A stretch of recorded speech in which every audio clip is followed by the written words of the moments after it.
सभी को जय मसीह की।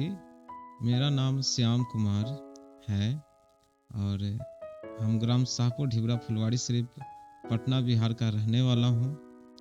हमारे घर में हम 5 भाई और मेरे माता पिता हैं और हम लोग काफ़ी गरीबी अवस्था में के कारण हम लोग जूझ रहे थे। हमेशा किसानों के अंदर में काम करके अपने परिवार का भरण पोषण चल रहा था और गरीबी के कारण कोई अपना इज्जत नहीं देते थे। गांव के सब लोग धिक्कारते थे, भगाते थे और कभी भी कोई शादी पार्टी में हम लोग को खाने के लिए भी नहीं बुलाते थे। ये सब बातें हम लोग उस समय बहुत दुखी महसूस करते थे। धीरे धीरे हमारा मन में बहुत गुस्सा आता था। धीरे धीरे हम सोचे कि हम लोग के साथ ही ऐसा क्यों भेदभाव होता है। फिर हमने धीरे धीरे हम लोग आगे काम करते करते धीरे धीरे हम लोग किसानों के अंदर में रहने के बाद फिर हमारा सबके साथ हमेशा झगड़ा लड़ाई हमारे घर में बना रहता था। जगह जमीन को लेकर के हमारे पिताजी को लोग मारपीट करते थे। तब धीरे धीरे हम लोगों ने उस समय लड़ते लड़ते और इतना गरीबी अवस्था था कि हम लोग बर्दाश्त करते थे, मार खा के रह जाते थे, रो कर के रह जाते थे और किसी पढ़े लिखे लोगों के पास जाते थे कि कोई हमारे पक्ष से बोलेगा, कोई हमें बचाएगा, लेकिन कोई ऐसा मदद करने वाला लोग नहीं मिलता था। फिर धीरे धीरे हम लोग को पढ़ाई सब भाई करते थे, लेकिन खर्च नहीं जुटने की वजह से मम्मी पापा काम करते करते और हम लोग को आगे पढ़ाने का बहुत कोशिश की। उसी बीच में हमारा लोग मन में यही चलता था कि हम बड़ा होकर के जो भी हम लोग से जमीन के लिए झगड़ा करते हैं, जो हम लोग को तिरस्कार करते हैं, ऐसे लोगों को हम मारपीट करेंगे और हम हमेशा गलत लाइन में जाने के लिए सोचते थे। लेकिन इसी बीच में एक बार की बात है, परमेश्वर का दास ने हमारे गांव में सुसमाचार सुनाने आए थे, जिन्होंने कहा कि परमेश्वर आपसे प्रेम करते हैं। ये बात हम सुनने के बाद हम उनको बात को इग्नोर किया और हमने ये मन में सोचा, परमेश्वर हमसे प्रेम क्यों करते हैं, हम कोई लड़की थोड़े हैं, हमें कुछ ऐसा ज़्यादा समझ नहीं था। इस प्रकार से मेरा जीवन चल रहा था। धीरे धीरे एक बार की बात है, हमारा इतना जोर से तबीयत खराब हुआ कि मेरा सिर में हमेशा दर्द बना रहता था। हम आँख से ताक नहीं पाते थे, आँख में जलन होता था और कुछ भी खाने पीने का इच्छा नहीं करता था। धीरे धीरे हमारे माँ पिताजी अच्छे डॉक्टर के पास डॉक्टर KP शर्मा और ऐसे करके बहुत सारे डॉक्टर के पास ले गए हमको इलाज के लिए। सब लोगों ने इलाज किया और किन्हीं को कोई बीमारी पता नहीं चलता था। धीरे धीरे हमारा किसान के पास से पैसा लेकर के हमारे इलाज में काफ़ी खर्च और कर्ज भी हो गया। सब लोग निराश हो गए, अब नहीं बच पाएगा। डॉक्टर ने जवाब दिया, नहीं बचेगा, आप ले जाइए इसको। लास्ट हमारे पास साधन हमारे गार्जियन लोग PMCH में ले जा करके छोड़ दिए। वहाँ पर भी डॉक्टर लोग हमें इलाज करते करते उन्होंने बोला, इसको हम लोग नहीं बचा पाएंगे, कौन सा बीमारी है पता नहीं चलता है, इसलिए ये मर जाएगा, आप इसको घर में ले जाइए। घर में लाने के बाद हमने फिर से हमारे गांव में एक परमेश्वर का दास आराधना चलाते थे। तो हमारी माँ ने किसी तरीक़ा से वहाँ जा कर के बात की कि मेरा बेटा का तबीयत खराब है। इस प्रकार से उन्होंने वहाँ जाके इस बात को रखी। तो वहाँ के लोगों ने बोला कि उनको भेजिए, लेके आइए। और हम वहाँ पर जाने के लिए चाहते थे, लेकिन जब नज़दीक जाते थे तो हमें लगता था कि नहीं, लेकिन फिर घर में आते थे उसी प्रकार से परेशानी में हम पड़े रहते थे। फिर एक बार हम किसी प्रकार से कोशिश करके हमारे मम्मी पापा ले गए वहाँ पर और वहाँ का लोग परमेश्वर के दास लोगों ने हमारे लिए प्रार्थना किए। प्रार्थना से हमारा जीवन में बिल्कुल उस समय से हम थोड़ा थोड़ा अच्छा होने लगे। धीरे धीरे अच्छा होने लगे तो हमें लगा कि मेरा दवाई ठीक कर रहा है कि हम अपने आप से ठीक हो रहे हैं, मेरा और वो प्रार्थना के द्वारा ठीक हो रहे। ये हम धीरे धीरे ये सर्च करने लगे, ये हम सोचे कैसे ये ठीक हो रहे हैं, ये मेरा दवाई ठीक कर रहा है कि इनका प्रार्थना से हम ठीक हो रहे हैं। इसलिए कोई एगो को बंद करने के लिए हमने दवा को बंद कर दिया कि यदि आप सच में यीशु मसीह हैं तो हमको ठीक कीजिए और हम आपके लिए पूरा चारों तरफ अपने सुसमाचार सुनाएंगे, हमें एक मौका दीजिए, हमें ठीक कर दीजिए। इस प्रकार से हमने प्रार्थना किए और उस समय से प्रार्थना से घर में आने के बाद धीरे धीरे बिना दवा को हमने धीरे देखते देखते हमने दवा को बिल्कुल बांध करके हमने उसको फेंक दिए कि यदि आप सच में यीशु मसीह हैं तो आप हमको बिल्कुल ठीक करके दिखाइए, बिना दवा खाए, तब हम मान जाएंगे कि आप यीशु मसीह हैं। इस प्रकार से दवा हमने फेंक दिए और हम बिल्कुल ठीक हो गए। ठीक होने के बाद जिन्होंने हमें प्रार्थना किए थे, हम उनके पास पता किए कहाँ वो रहते हैं और उनके पास हम लगातार जाने लगे और वहाँ जा कर के देखे कि यीशु मसीह का आराधना होता है। वहाँ जाने के बाद हमें प्रार्थना करने बिल्कुल भी नहीं आता था, कुछ भी हम नहीं जानते थे, लेकिन वहाँ पर देखते अच्छा गीत हो रहा है, तो सब लोग प्रार्थना कर रहे थे। तो हम उसी बीच में हम यही कहे कि यदि आप यीशु मसीह हैं जिसने आप मुझे ठीक किया है, आप सच में यीशु मसीह आप भगवान हैं, तो हमको एक फ्री में एक बाइबल दे दीजिए।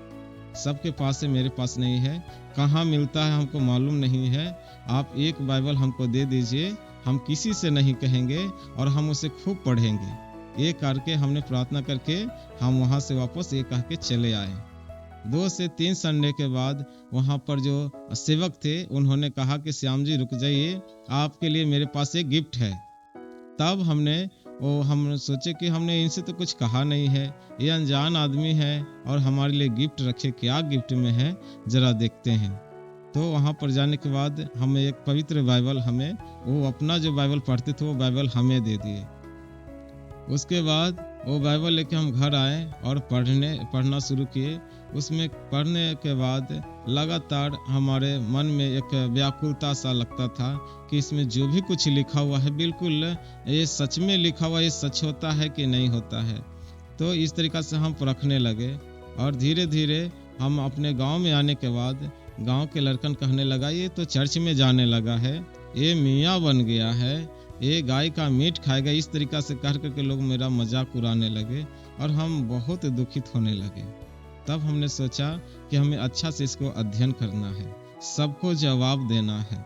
इसलिए हम वहाँ पर जा करके उन पास्टर से हमने कहा कि इसका कहीं पढ़ाई होता है, कहीं सिखाया जाता है बाइबल पढ़ने के लिए।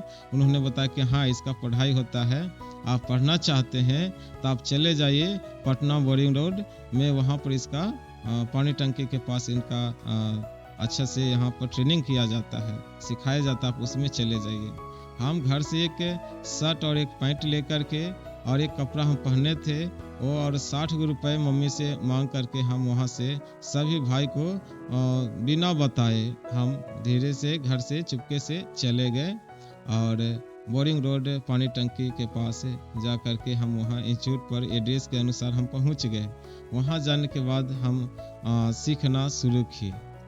वहाँ पर भी पहले हमें लगता था कि बाइबल एक किताब है, लेकिन वहाँ पर जाने से पता चला इसमें 66 किताब है और सबका नाम याद करना था और बहुत सारा वहाँ पर चीज़ों को सिखाया जाता था जो हमको कुछ भी समझ में नहीं आता था।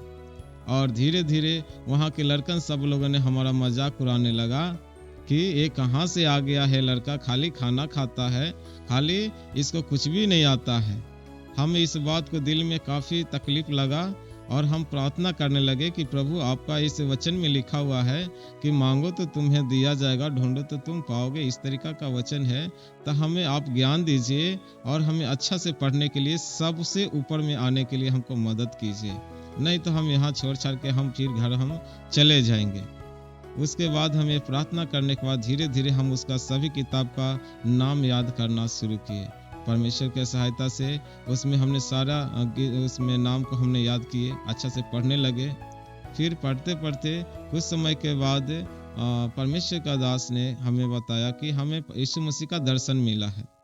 तो हमने सोचा कि यीशु मसीह दर्शन भी देते हैं। हम तो सोचते थे कि सिर्फ बाइबल में ही पढ़ा जाता है, बाइबल ही में सब कुछ है, इसी के अनुसार चलना है, लेकिन यीशु मसीह दर्शन देते हैं तो हम उनको क्यों नहीं देख सकते, हमको दर्शन क्यों नहीं मिल सकता है। इस प्रकार से हम उनका खोजी होने के लिए हमारे मन में एक और टेंशन बढ़ गया कि यीशु मसीह के अब बिना देखे हम किसी को सुसमाचार सुनाएंगे ही नहीं। इस प्रकार से हम ये मन में बात को ठान लिए कि अब हमें किसी भी हाल में उनको देखेंगे तभी विश्वास करेंगे, ऐसे विश्वास नहीं करेंगे। धीरे धीरे वहाँ पर क्विज होता था और सब लोग में कितना वचन कोई सीखा है, उस तरीका से सर्किल बना करके हम लोग का कंपटीशन होता था। उस कंपटीशन में सब लोग 40-45 लोग एक साथ एक ग्रुप बना करके, और उसमें वचन देखा जाता था, बोला जाता था एक एक करके कि सब लोग बोलेगा, जो सबसे ज़्यादा वचन जानेगा वो लास्ट में वो कंपटीशन करके एक रहेगा। इस प्रकार से जिनको कंपटीशन चलते चलते सब लोग गवाही, सब लोग एक एक आयत बोलते थे। उस प्रकार से हमने सब लोग बोलते बोलते लगभग 3 महीना बाद हमने उसमें नंबर 1 हम आ गए। तो हमने परमेश्वर को धन्यवाद दिया और हमने सोचा कि सच में परमेश्वर है, जो हम सबसे बेवकूफ़ थे और सभी सबसे नंबर 1 में हम वचन भी याद कर लिए और अच्छा से हम इधर में रह भी रहे हैं। लेकिन वो दर्शन का बात हमारे दिमाग में हमेशा घूमते रहता था। एक दिन का बात है कि उसमें कुछ भाई लोग ने कहा कि आपको इधर में रह करके क्या सीख रहे हैं, क्या कर रहे हैं, इधर से आप जाएंगे फील्ड में तो उधर मार बजता है और उधर में सताव होता है, मसीह का नाम लेने से बहुत सब कुछ मारता है लोग पकड़ के। तो हमने सोचा कि मारेगा तो जो भी कुछ होगा, लेकिन जब यीशु मसीह दर्शन देते हैं तो हम देख करके ही इधर से जाएंगे।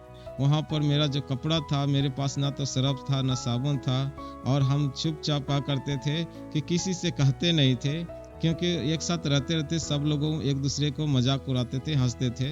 पहले भी इस तरीका का हो चुका था। हम अपने शर्ट और पैंट को, जो मेरा उजला शर्ट और पैंट था, हम उसे सिर्फ पानी से, हमारे पास एक भी पैसा नहीं था, कलम कॉपी भी हमें नहीं मिलता था, लेकिन वहाँ का जो इंचार्ज थे उन्होंने एक बार कलम एक कॉपी हमको दिए थे, और हम पानी से अपना कपड़ा को ऐसे ही धो करके, और वो गंदा ही रहता था लेकिन पानी से रगड़ रगड़ के धोते थे, लेकिन उसका गंदगी नहीं जाता था, और हम उसको साइड में ले जा करके छिपा करके उस कपड़ा को हम पसार देते थे ताकि कोई ना देखे, और फिर से उसको ला करके फिर उसे पहन करके हम 8-8 घंटे उधर में बैठ करके पढ़ाई करते थे। फिर धीरे धीरे हमने सोचा कि क्या बात है, हमारे पास एक भी पैसा नहीं है, सरफ साबुन भी नहीं है, और किसी से कहते नहीं थे, और हम जा करके शर्म से अकेले बाथरूम में जा करके सिर्फ पानी से नहा के चलाते थे। कपड़ा धोने के लिए सरफ भी नहीं था। इस प्रकार से हम, एक बार की बात है, हम बहुत अंदर ही अंदर व्याकुल होने लगे कि हम यहाँ पर आकर के बिल्कुल फंस गए हैं, और यीशु मसीह है कि नहीं है ये भी पता नहीं, लेकिन हम लोग सिर्फ बाइबल पढ़ करके हमने ठीक हुआ ये महसूस करता हूँ कि हम ठीक हुए। कोई ऐसा शक्ति है जो हमें ठीक किया है, और यहाँ तक कि हर एक वचन में भी हमको यहाँ नंबर 1 हम आए हैं। कौन ऐसा शक्ति है? हम यीशु मसीह को प्रमाणित नहीं कर सकते हैं कि यीशु मसीह हमको कोई ठीक कर, कोई ऐसा शक्ति है जो हमारे साथ मदद करता है। इसलिए यीशु मसीह को बिना देखे हम यीशु मसीह को प्रभु नहीं मानेंगे। इस प्रकार से हम वहाँ पर बहुत धीरे धीरे चिंता होने लगा। उसके बाद हमने सोचा कि यीशु मसीह बिल्कुल भी नहीं है, हमें यहाँ पर ला करके यहाँ पर सिखाया जाता है, और ऐसे ही अंदाज से सबको कहा जाता है कि यीशु मसीह है, यीशु मसीह परमेश्वर है, यीशु मसीह उद्धार करता है, लेकिन हम नहीं देखें तो कैसे कह सकते हैं। तो हम लगातार इस बात को सोच सोच करके बहुत घबराने लगे कि घर जाएंगे तो भाई भी मारेगा, भाई लोग भी बोलेगा कि बिना पूछे हुए तुम इधर उधर भी चला गया, और हम लोग से बताया भी नहीं, और वहाँ भी जाकर के यहाँ भी आए हैं, तो इस तरीका का कोई है ही नहीं, ऐसा कोई प्रूफ है। तब हम लगातार इस बात को लेकर के हम उपवास रहने लगे और बहुत दुखित थे। अपने सबसे पहले 10 बजे लाइट ऑफ होता था, हम सबसे पहले जाकर अपने बेड में बैठ करके और कंबल से अपना चेहरा को ढक करके सो जाते थे, और ही अंदर रोते रहते थे कि हम यीशु मसीह को ग्रहण करके हम बिल्कुल फंस गए हैं। यीशु मसीह को ग्रहण करने से ये यीशु मसीह है ही नहीं, कोई ऐसा कोई और दूसरा शक्ति है जो मेरे साथ है, वो मेरा बीमारी से ठीक किया था, लेकिन यीशु मसीह नहीं है। इस प्रकार से हम बहुत रोते रहते थे, और न रोते रोते मेरा आंख से इतना आंसू बहता था कि मेरा तकिया भी भीग जाता था दोनों तरफ। इस प्रकार से हम रात में सोते नहीं थे। लेकिन एक दिन का बात है कि 1:30 बजे रात में अचानक से देखे कि हमारे बगल में यीशु मसीह को हमने देखा कि वो खड़ा है। अंधेरा और 10 बजे लाइट ऑफ हो जाता था। फिर उसके बाद क्या हुआ कि यीशु मसीह को हमने दर्शन देखा कि यीशु मसीह बिल्कुल वो हमें देख रहा। उस समय यीशु मसीह का चेहरा देखने के बाद हमें लगा कि हम कोई सपना देख रहे हैं। हमें ऐसा लगा कि यीशु मसीह नहीं है, हमारा रूम में हम जहाँ रह रहे हैं यहाँ पर कोई फोटो लगा दिया है, ये यीशु मसीह नहीं हो सकता है। तब हमने अपने आप को देखे कि हमारे क्लासरूम में सिर्फ एक घड़ी ही है, यहाँ पर कोई यीशु मसीह का फोटो नहीं है, तो ये यीशु मसीह इधर दिखाई कैसे दे रहे हैं। लगता है कि हम या तो सपना में हैं और नहीं तो और कुछ बात है। तो इस प्रकार से हम अपने आप को जांचने के लिए हम अपना गर्दन को इधर उधर घुमाते हैं, तो देखते हैं कि इधर घुमाते तो इधर ठंडा लगता है, इधर घुमाते तो इधर ठंड लगता है, और हम अपने को जांचते तो लगता है कि हम बिल्कुल जागे हुए हैं, बिल्कुल होश में हैं। फिर भी हमको यकीन नहीं हो रहा था कि यीशु मसीह हमारे सामने खड़ा है। तब हम अपने आप को हाथ पैर को मोड़ के और हम अपने आप को देखने लगे कि हम बिल्कुल हाथ मेरा मुड़ा रहा है, हम उनको देख रहे हैं, मेरा हाथ पैर बिल्कुल सही सलामत है, हम बिल्कुल होश में हैं। फिर भी देख रहे कि वो चुपचाप हमको देख रहे हैं और उनका चेहरे पर बहुत इतना प्रकाश है कि वहाँ पर उनके सिवा अपना शरीर सिर्फ देखते हैं और उन्हीं को देखते हैं। उसके बाद और कोई सामान नहीं दिखाई दे रहा है। उसके बाद हम बैठ गए उठ करके, और बैठने के बाद देखिए यीशु मसीह हंसने लगा और यीशु मसीह कहते हैं मत रो, लगे रहो। इतना कहने के बाद यीशु मसीह फिर से गायब हो जाते हैं, बिल्कुल अंधियारा फिर छा जाता है और हमें कुछ नहीं दिखाई देता। उसी समय से हम टो करके किसी प्रकार से अपना बेड से नीचे उतर के लाइट को ऑन करते हैं और फिर देखते कि घड़ी में 1:45 हो गया।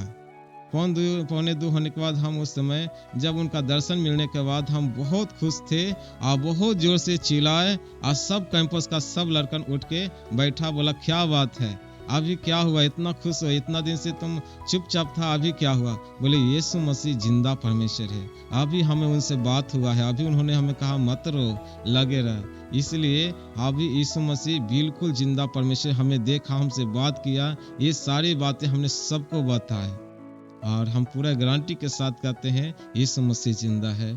फिर कुछ दिन के 7 साल के बाद हमें एक परमेश्वर का तरफ से एक ऑफर आया कि मेरे बच्ची के पास्टर का बच्ची से आपको शादी करने के लिए आप कर लीजिए, तब सेवा में जाएंगे। तब हमारा शादी का हमारे घर में सब लोग विरोध हो गया, भाई की वजह से तुमको माफ करते हैं, लेकिन तू एक और ले आएगा तो हम लोग के खानदान बिल्कुल खराब हो जाएगा, बदल जाएगा। इस प्रकार से कोई साथ नहीं दिया, लेकिन परमेश्वर के सहायता से हम लोग प्रार्थना करते रहे और परमेश्वर का दया से हमने एक लड़की के साथ, मायावती के साथ हमारा शादी घर के गार्जियन के सबके विरुद्ध में चल करके, और हमें शादी एक पास्टर ने हमें करवा दिए। और मेरा शादी में माँ पिता छोड़ करके भाई लोग नहीं आया लोग। इसलिए परमेश्वर को हमने धन्यवाद देते कि मेरा शादी हुआ और मेरे पास एक पत्नी है। वो पत्नी के साथ हम लोग रहने लगे और हमने परमेश्वर से प्रार्थना की कि प्रभु एक हमें लड़का दीजिएगा ताकि हम आपके सेवा में सब दिन बना रहेंगे, और लड़का आपके सेवा के लिए प्रभु हम समर्पित कर देंगे। इस प्रकार से अभी हम सेवा में हैं। मेरा पत्नी और एक बच्चा है जो हम मिल करके अभी सेवा में हैं। हम सभी विश्वासी भाई एवं पास्टर गण लोगों से यह कहना चाहेंगे कि हम काफ़ी दिन से व्याकुल थे, कैसे सबको हम पास में जाकर के अपना गवाही आपको बताएं। हम आपसे यही निवेदन करेंगे, आप जो भी सेवकाई करते हैं आप पूरे धैर्य और हिम्मत के साथ करें, और यीशु मसीह आपके साथ में है। हमने देखा है, महसूस किया ही नहीं, हमने अपनी आंखों से देखा है। इसलिए आप जो भी काम करते हैं परमेश्वर के सेवकाई के लिए तन मन से करें। परमेश्वर आपको देख रहा है, यीशु मसीह आपको देख रहा है। परमेश्वर आप सबको बहुतायत के साथ आशीष दे। सबको जय मसीह की।